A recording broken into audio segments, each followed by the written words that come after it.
Do you like my lazy boy makeup? I'm not interested at the moment in any makeup look that takes longer than 10 to 15 minutes to complete. Sorry, but I'm not going to sit in my flat and take ages on my makeup just to then sit in my flat by myself with a face full of makeup afterwards. I'm not here for it, can't be bothered. Now, on to today's topic. I'm a little bit late on this.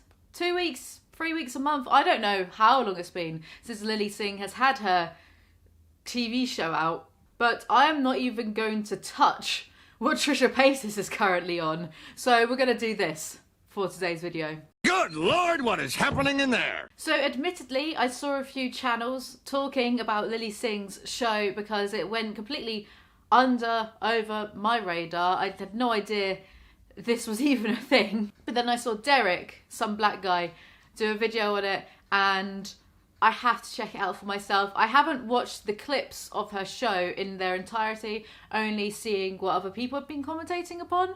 One thing I like is how the majority of other commentators, not Derek obviously, say, as a white male, you probably don't want to hear my opinion. I have one up on you guys. I'm a white female, so that means my opinion is more valid on this topic for some reason. That was sarcasm. The truth is, it doesn't matter who you are, how you identify. No one's opinion actually matters apart from Keanu Reeves. So, Lilly Singh, hashtag not my Carson Daily. One thing to notice immediately is the video has 40,000 likes, 33,000 dislikes. But then when you see there's 14,000 comments, all the top comments are negative, and we'll get to them in a minute because they're funny. Maybe a little bit of a like to dislike ratio is being manipulated. Can you manipulate the likes and dislikes? Can you bot likes? Thank you so much for being here, and welcome to the first episode of A Little Late with Lilly Singh. I am so excited. I am so happy to be here. And by the looks of it, a lot of you are happy to be here too. It's mostly the brown people because this was free to attend. But I know for sure some people at home are looking at their TVs just like, is something wrong with my TV? Why are they playing Slumdog Millionaire after Seth Meyers? Hey, Middle America, I'm so glad you're here. You're 35 seconds in and you're already alienating a bunch of the people you think are watching the TV show. As a comedian, and I'm using that term very loosely here, you would want the audience to get on side with you. I don't know, that's just me though. If I was doing a stand-up comedy gig, is that foreshadowing? I wouldn't get on stage and start it with, hey men, fuck you. Look, I get it, okay? I'm not your traditional talk show host. I mean, the media has mentioned I'm a bisexual woman of color so much that I feel like I should just change my name. A little long, but it has a nice ring to it. I hope that you heard that she's a bisexual woman of colour. If you didn't hear it, I think she's going to mention it about 1 million more times. Someone like me could not be here without the many successful, powerful women of color who led the way, am I right? Yeah. And I think it's so important to thank them right now. So let's give a round of applause to people like Mindy Kaling. What about Michelle Obama? I love it. And last but not least, the brown M&M. I mean, it's a bit confusing because it's like, are these jokes? It's a bit weird how it's a minute and a half in and it feels more like a political rally than a comedy show. Listen, beggars can't be choosers, okay? I needed role models and my options were limited. But now that I'm in this position, I'm super excited to help pave the path. And as a woman... As a woman? If you're gonna pave the path, can you start by actually telling some jokes? Like, actual jokes instead of political commentary that's race baiting? I'm fed up of comedy being politicized. I don't want to go to a gig or a show to be ranted at. I like to go for laughs. I can't understand it. I can't understand it, but I can only speak from my perspective. And my perspective is, I write jokes. Oh yeah, I do some other stuff other than YouTube. And none of my jokes ever have anything to do with the fact that I have a vagina, because it's inconsequential to me. Yeah. I'm especially stoked to join this group of people. Who am I gonna borrow a hair tie from? Definitely Larry Wilmore. I mean, real talk. If you put every network late-night host in one room together, and then add me and Hassan Minhaj, we look like the IT department at their law firm's Christmas party. So you're paving the way by making easy, stereotypical jokes. Okay. It's been tough for us. It's hard out here. But I get it, because it's also tough for you. Listen, I understand that for some people, white people, seeing someone like me host a show is terrifying. Hashtag not my Carson Daly. It's so just awkward to watch. Where are the jokes? Why do I feel like I'm being told off? I mean, is it that bad in America right now? I don't even really have any funny comments to add because it's just so, like, it's so awkward to watch. But honestly, maybe I'm just the beginning. The faces that she keeps pulling throughout this are funnier than anything she's actually saying. It's a lot of like, woman? Or, like, why are you being so aggressive, Lily? Calm down. You've been given this amazing opportunity to do this TV show and like, you just get angry about it. As a YouTuber, you've been given this amazing opportunity with NBC to have like this TV show. It's already a negative stereotype that YouTubers are uncreative, lazy, not talented. Can you stop perpetuating that, please? Maybe all of your favorite movies and TV shows are gonna get a minority remake. Like Green Book, where Viggo Mortensen has been replaced by Morgan Freeman. Do you know, apparently Morgan Freeman once said, we need to stop making everything about race? And now it's just a movie about two friends driving through the South feeling equally uncomfortable. Or HBO's Girls, but with an all-Indian cast. Yeah. Yeah.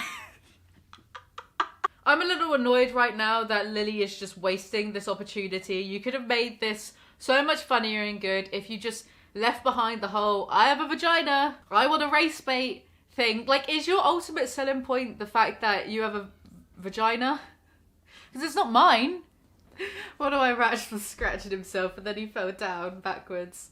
That's, my rats right now are more interesting than watching this. This is boring. There have been absolutely no jokes. There's no sex or nudity, just really suggestive hand-holding. And all the relationships are arranged by their parents. Or Titanic, where Leonardo DiCaprio has been replaced by Daniel Kaluuya. In this version, Jack and Rose, they never even get together. I want to stay away from being preachy about anything in this video that I'm doing because it just doesn't really interest me. I'm not interested in like these roundabout circular conversations about identity. I don't really care. I genuinely do identify as a lizard person that's stuck on Earth. Like, why me? Why can't I go back to the constellation Draco? So I just want to focus more on how none of this is funny and she keeps making really weird sounds with her voice. In this version, like, what is that?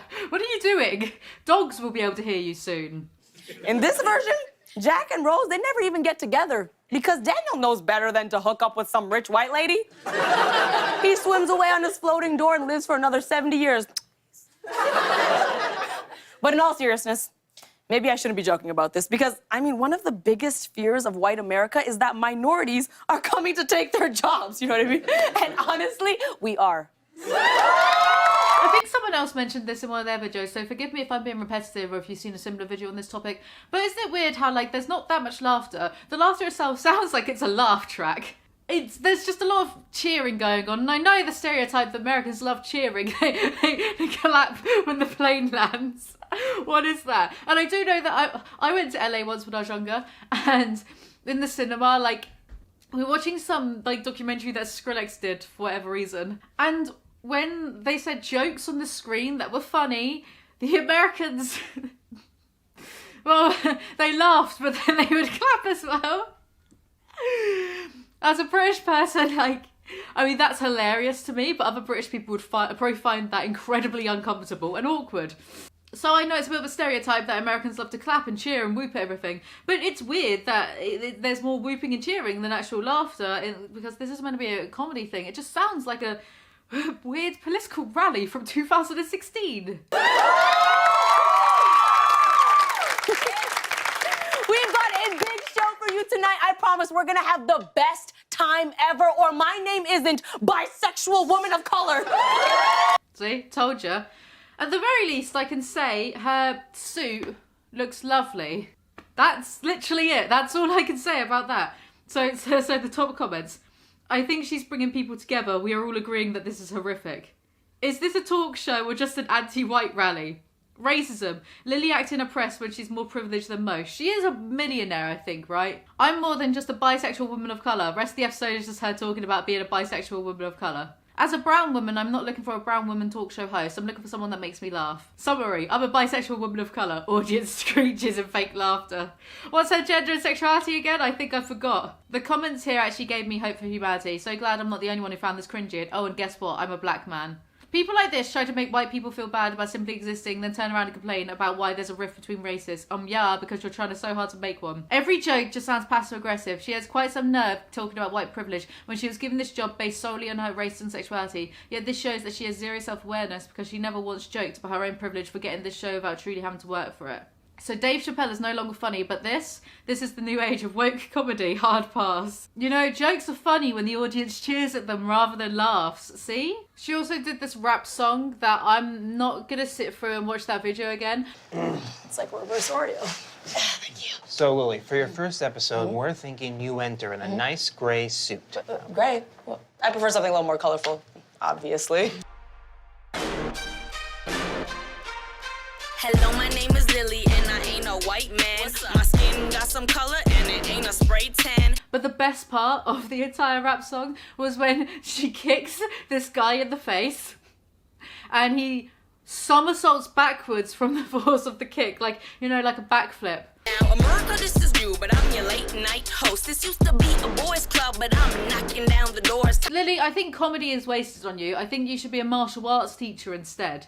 There's another video from her show. Lilly Singh puts problematic brands on blast with the step buddy. Let's have a look, shall we? I'm so excited to have you. Please have a seat. I'm so excited to have you here today. We have a great show lined up for today. Y'all, this is a little late with Lilly Singh. Can't we just take a moment? Can't we just take a moment? Why is she so self-congratulatory? Little late with Lilly Singh. Let's take a moment. Let's take a moment to clap for me. Yay, me. Like when Macy's released these plates.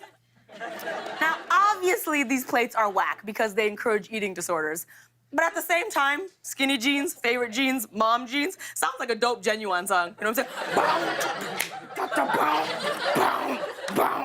I don't know if I'm watching Lilly Singh or Amy Schumer. Now, Macy's, it's lit. It's lit, y'all. Now, Macy's, You guys hear that, right? You hear what's going on in her voice. It's lit! Macy's! Like, what is that? Like, take a look at this sweater Gucci tried to sell earlier this year. This is the biggest mistake Gucci has made since naming their company after the worst synonym for vagina. You know, I haven't laughed once. Even the kid on the right knows this wasn't a good choice. He's like, I know I'm only 8 years old, but that sweater is extremely problematic. Meanwhile, the other kid is like, oh, great, another white savior. Okay, I know this looks bad, but guys, Estee Lauder isn't racist, okay? According to this color wheel, they have one black friend. Ultimately, it's because society caters to white people in America. And I get it, white people, okay? You were here second. Like, that's it. That's the whole show. It's just all about race. What am I even watching? How on earth did she get this gig? I write some killer jokes about how much I hate the moon, and yeah, I can't have my own TV show. But it's not just...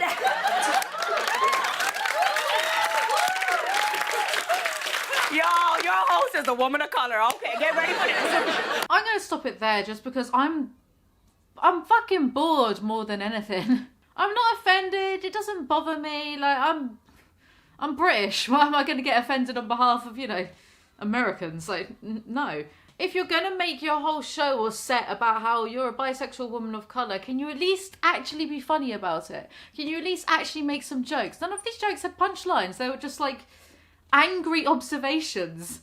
She is the equivalent of Twitter. It's funny she mentioned going through Twitter and being sad, when she is the human equivalent of Twitter. I'm someone personally who thinks comedy shouldn't be politicised, but you can joke about anything you want as long as it's actually clever and funny instead of just passive-aggressive, white people. Am I right? Her show is the equivalent of when a stand-up comedian gets on stage and goes, "So, airplane food." She is the human equivalent of airline food jokes, but just about like race and being a bisexual woman of colour.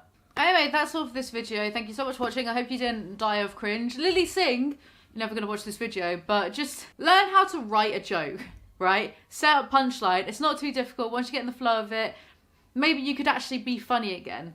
But until then, what a wasted opportunity for a YouTuber. Thank you very much, Lilly. You're making all us YouTubers look like untalented, unfunny hacks. If anyone deserves a TV show around here, it's me. I'm a reptilian trapped in a human shell. Where the hell is my TV show? I'm the one who deserves it the most. It'll be like Ponderland, but better. Anyway, thank you so much for watching, and I'll see you next time.